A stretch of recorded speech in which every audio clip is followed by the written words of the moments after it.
Hello everyone, आपको अपने YouTube channel learn mathematics में आपका स्वागत है। आइए हम सब कक्षा 10 के विज्ञान बुक में जो एक चैप्टर दिया गया है प्रकाश, उससे जो न्यूमेरिकल बनते हैं यूपी बोर्ड एग्जाम में, उन न्यूमेरिकल को आइए सॉल्व करते हैं एक न्यूमेरिकल के माध्यम से। आइए हम कॉन्सेप्ट को समझते हैं और कैसे उसका किरण आरेख बनाते हैं, प्रतिबिंब कैसे बनता है, आइए उनको अच्छे से हम समझते हैं। तो एक क्वेश्चन के माध्यम से एकदम बढ़िया से समझते हैं, ठीक है।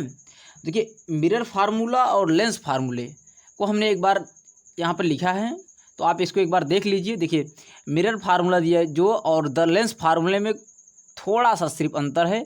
इसमें क्या है, इसमें प्लस लेना है, इसमें क्या लेना है, निगेटिव लेना है, ठीक है। तो 1/f बराबर फार्मूला क्या होता है, 1/f बराबर 1/v प्लस 1/u होता है, जहाँ v क्या है, v जो है प्रतिबिंब की दूरी है, u क्या है वस्तु की दूरी है, और f क्या है फोकस दूरी है। लेकिन दूरियां कहाँ से नापी जाती हैं, पोल से, किसी भी दर्पण या लेंस के पोल से दूरी नापी जाती है, ठीक है। यहाँ m क्या है, मैग्नीफिकेशन यह बताता है कि वस्तु जो है, वस्तु का प्रतिबिंब जो है वस्तु से कितना गुना बड़ा बन रहा है या छोटा बन रहा है, ठीक है।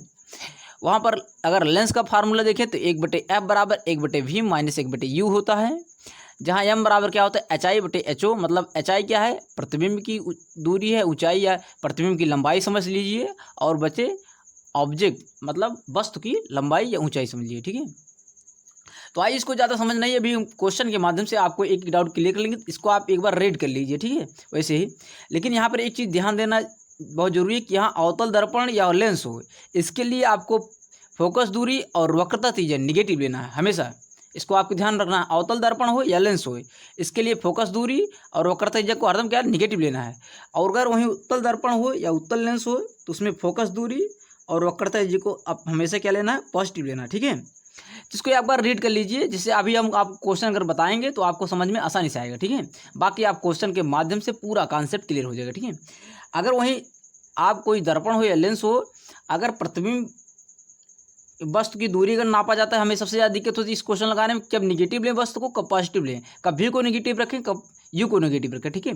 तो आपको एक कॉन्सेप्ट सिर्फ याद रखना है कि जिस दिशा से किरण आ रही है, आपतित किरण मतलब जो किरण आ रही है, देखिए प्रकाश की किरण जो आ रही है, जिस दिशा से प्रकाश की किरण आ रही वह दिशा हमेशा क्या रहेगा, पॉजिटिव रहेगा। मान लीजिए कि यही वस्तु रखा है, वस्तु से किरण आ रही है तो यह क्या होगी, यह दिशा क्या होगी, पॉजिटिव होगी, ठीक है।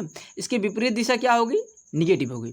जिस दिशा से किरण आ रही वह दिशा क्या होगी, पॉजिटिव होगी। तो मान लीजिए हमने इस दिशा से किरण को दिखाया है, आप इधर से भी दिखा सकते हैं। तो चाहे जो दिशा हो, जिस दिशा से प्रकाश आ रही है वह दिशा क्या होगा, पॉजिटिव होगा, और उसके विपरीत दिशा क्या होगी, निगेटिव, ठीक।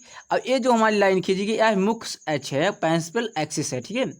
इस मुख्य अक्ष के ऊपर जो प्रतिबिंब बनेगी, मान लीजिए यहाँ पर हमने वस्तु रखा है, तो वस्तु का प्रतिबिंब मान लीजिए नीचे है कहीं बन रहा है, तो यह वस्तु प्रतिबिंब नीचे बनेगा, मतलब निगेटिव दिखा है, तो यह होता है का उल्टा होता है, ठीक है।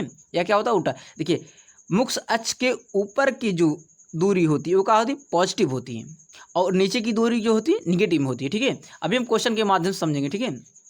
आइए थोड़ा मोटा मोटा से समझ लेते हैं।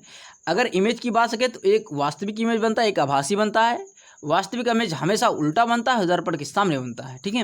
वहीं आभासी इमेज हमेशा सीधा बनता है और दर्पण के पीछे बनता है। तो आइए इसको आप एक बार रीड कर लीजिए। आइए हम क्वेश्चन के माध्यम से आपको अच्छे से समझाते हैं, ठीक है। क्वेश्चन के माध्यम से आइए हम सब क्वेश्चन के माध्यम से एकदम अच्छे से समझते हैं। देखिए, यहाँ पर दिया गया क्वेश्चन, कहा गया 15 सेंटीमीटर फोकस दूरी। फोकस दूरी क्या है, 15 सेंटीमीटर। तो फोकस दूरी को हम किससे लिखते हैं, यफ से। यफ क्या है, फोकस दूरी। यफ बराबर कितनी है, 15 सेंटीमीटर, ठीक, 15 सेंटीमीटर। अब बात आती है कि 15 सेंटीमीटर माइनस लेना है प्लस लेना है, तो आपको यहाँ क्वेश्चन में मेंशन नहीं किया होगा, आपको इसको ध्यान रखना होगा, ठीक है। तो कहा गया 15 सेंटीमीटर फोकस दूरी की किसी उत्तल दर्पण, क्या दिया गया, उत्तल दर्पण दिया गया है, ठीक है। उत्तल दर्पण दिया थे। उत्तल दर्पण में की फोकस दूरी भी हमने बताया था कि उत्तल दर्पण की फोकस दूरी क्या होगी, उत्तल दर्पण की फोकस दूरी में से क्या लेना है, पॉजिटिव लेना है, तो हम इसको पॉजिटिव रखेंगे, ठीक। यहाँ से देखिए, उत्तल दर्पण था तो उत्तल दर्पण की हमने बताया कि फोकस दूरी क्या लेना, पॉजिटिव लेना है, तो उत्तल दर्पण की फोकस दूरी कितनी, +15 सेंटीमीटर, ठीक है। फिर कहा गया कोई वस्तु 10 सेंटीमीटर दूरी पर रखेगी। तो आइए हम दर्पण बना लेते हैं जिससे हमारा क्वेश्चन और क्लियर हो जाए, ठीक है। आइए हम उत्तल दर्पण बना लेते हैं। ये रहा उत्तल दर्पण हमारा, ठीक। ये रहा हमारा मुख्य अक्ष। मान लीजिए हमने यहाँ पर कोई वस्तु रखा, ठीक। मान लीजिए यहाँ पर कोई वस्तु रखा गया, वस्तु की जो दूरी नापी जाती है वो कहाँ से नापी जाती है? पोल से। क्या से? ध्रुव P से या पोल से, ठीक है। दूरी हमेशा कहाँ से नापी जाती है? पोल से। तो कहा गया कि दर्पण से यहाँ से कोई अगर किरण चल रही है तो यह दिशा क्या होगी? पॉजिटिव होगी, और उसकी विपरीत दिशा क्या होगी? निगेटिव होगी, ठीक। दूरी कहाँ से लागेंगे? पोल से। तो मान लीजिए हमने पोल से दूरी रखा कितना से 10 सेंटीमीटर, तो यहाँ से हम कितनी दूरी पर रखे हैं? U। वस्तु को हम किस कहते हैं? U से। U बराबर कितना? 10 सेंटीमीटर। U बराबर 10 सेंटीमीटर। तो U बराबर क्या लेना है? 10 सेंटीमीटर। अब बात आती है प्लस लेना है कि माइनस लेना है। तो यह दिशा क्या है? आपतित किरण की दिशा। मान लीजिए आपतित किरण की है, यहाँ से जा रही है, तो आपतित किरण की दिशा क्या होगी? पॉजिटिव होगी, और इसकी विपरीत दिशा क्या होगी? निगेटिव होगी। तो बस तो कहाँ से नापेंगे? P से। P से क्या हम विपरीत नापेंगे, तो यहाँ पे लेंगे -10, ठीक ठीक। अब कहा गया प्रतिबिंब की स्थिति बताइए। तो प्रतिबिंब हम पहले निकालेंगे, प्रतिबिंब क्या कहते हैं? हम भी निकालेंगे, भी बराबर क्वेश्चन मार्क, ठीक। भी बराबर क्वेश्चन मार्क। और हमें क्या दिया गया? दर्पण दिया गया है, मिरर दिया गया है। दर्पण का फार्मूला क्या होता है? हम जानते हैं कि दर्पण में क्या होता है? प्लस होता है, तो 1/f बराबर 1/v प्लस 1/u होता है, ठीक। अब चिन्ह सहित रखेंगे तो 1/f कितना दिया गया? 15 दिया गया है, बराबर 1/v हमें निकालना है, प्लस 1/u कितना दिया गया? -10 दिया गया। एक दिया गया -10 दिया गया। यहाँ पर हल करेंगे तो 1/15 हो जाएगा, यहाँ पर 1/v मिलेगा, -1/10 हो जाएगा, या -1/10 राइट हैंड साइड ले जाएंगे तो प्लस हो जाएगा, तो 1/15 प्लस 1/10 बराबर 1/v। अच्छा, यहाँ से एलसीएम ले लेंगे, 15 और 10 का एलसीएम लेंगे, कितना? 30 हो गया। 15 दूना के 30 और 10 तिया के 30, ठीक। तो कितना आ गया? 3 2 के 5, 5/30, 5/30, 5 1 के 5, 5 6 30, मतलब आया ना 1/6 आया। 1/v बराबर 1/6। तो v बराबर कितना आया? 1/6। v बराबर हमें मिले कितना? 6। वो भी किस में? पॉजिटिव में। 6 क्या मिला? पॉजिटिव में। यानी हमारा प्रतिबिंब कहाँ बनेगा? देखिए, जो आपतित किरण की दिशा है वो पॉजिटिव है, तो यही तो दिशा में जा रही किरण, इस दिशा में क्या होगा? दूरी क्या होगी? धनात्मक में होगी। तो हमारा क्या भी कितना है? +6 सेंटीमीटर। तो बस तो प्रतिबिंब कहाँ बनेगा? मान लीजिए यहीं से हम नापेंगे, यहाँ से दूरी नापेंगे 6 सेंटीमीटर, ठीक। यानी मान लीजिए यहाँ कहीं पर प्रतिबिंब बनेगा, ठीक। अब बात यदि प्रतिबिंब उल्टा बनेगा, सीधा बनेगा, हमें पता चला कि मुख्य अक्ष के दर्पण के यहाँ दर्पण से इस दूरी में जो आपतित किरण की दिशा वो पॉजिटिव है, तो दर्पण से दूरी नापेंगे, तो यहाँ पर देखिए पॉजिटिव है, पॉजिटिव दिशा में लेंगे, 6 सेंटीमीटर दूरी पर बनेगा। अब बात यह आती है कि उल्टा बनेगा, सीधा बनेगा, नीचे बनेगा, तो ऊपर बनेगा, तो उसके लिए हमें क्या निकालना होता है? मैग्नीफिकेशन, ठीक। तो मैग्नीफिकेशन m बराबर क्या होता है? m बराबर HI/HO होता है। HI क्या है? प्रतिबिंब बटे ऑब्जेक्ट, बराबर हम जानते हैं एक और फार्मूला, अगर HI/HO ना पता हो, ऑब्जेक्ट और प्रतिबिंब ना पता हो, तो हम जानते हैं क्या होता है? -v/u होता है। दर्पण के लिए -v/u होता है। तो हमें क्या पता? देखिए मैग्नीफिकेशन m बराबर -v/u, तो भी हमने कितना निकाला है? 6 निकाला, तो लिखेंगे -6।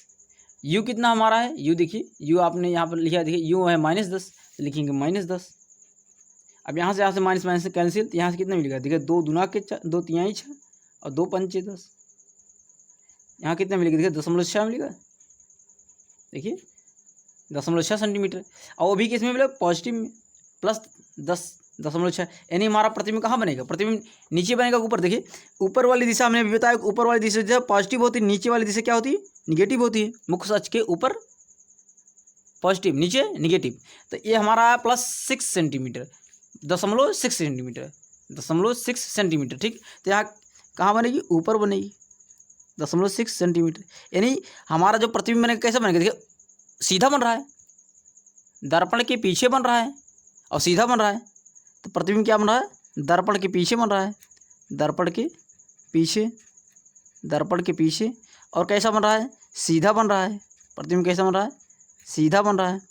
हमने अभी बताया कि दर्पण के पीछे बनेगा, तो दर्पण के पीछे बनेगा तो हमेशा क्या बनेगा? सीधा बनेगा। अभी हमने बताया कि दर्पण के पीछे बनेगा तो क्या बनेगा? सीधा बनेगा। और सीधा अगर जो प्रतिबिंब बनता है वो क्या होता है? आभासी होता है। अभी हमने आपको दिखाया कि जो देखिए, अभी हमने बताया कि देखिए इसको, जो दर्पण के पीछे बनेगा वह हमेशा सीधा बनेगा, और जो सीधा बनेगा वो आभासी होगा। तो यहाँ से आपको पता चलेगा क्या कि जो वस्तु है वह दर्पण से 6 सेंटीमीटर पीछे 0.6 सेंटीमीटर लंबी बनेगी प्रतिबिंब, ठीक है। और कैसा होगा? आभासी होगा, ठीक है। और यह सीधा प्रतिबिंब होगा। तो एक बार फिर से क्वेश्चन को देख लीजिएगा और आप एक बार फिर से जो हमने अभी फार्मूला बताया उनको एक बार इकट्ठा कर लीजिए, एक बार 2 बार रिवीजन कर लीजिएगा, आपको आसानी से समझ में आ जाएगा। ठीक है, चलिए ठीक है, धन्यवाद।